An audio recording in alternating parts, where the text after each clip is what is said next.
Hello friends, ਅੱਜ ਅਸੀਂ ਨਵੀਂ ਐਕਟੀਵਿਟੀ ਦੇ ਨਾਲ ਨਵੇਂ ਦਿਨ ਨਵੀਂ ਸ਼ੁਰੂਆਤ ਨਵੀਂ ਐਕਟੀਵਿਟੀ ਕਰਾਂਗੇ ਆਪਣੇ ਬੱਚਿਆਂ ਦੇ ਨਾਲ।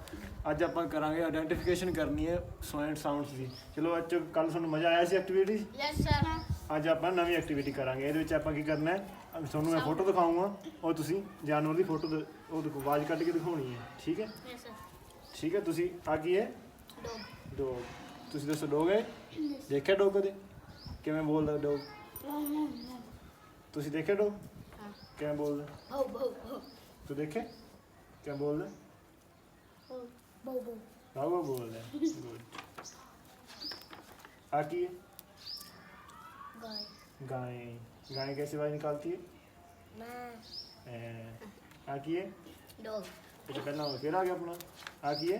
कोरो। क्रो। क्रो के में आवाज कर दे। को काओ काओ कोरो वाले। आ की है? लॉयन। माउस। क्या माउस? लोए ना है, आ माउस है। माउस की आवाज कर दे। गुड। आज एक्टिविटी भी दी गई। चलो कल फिर मिलेंगे आप। Thank you.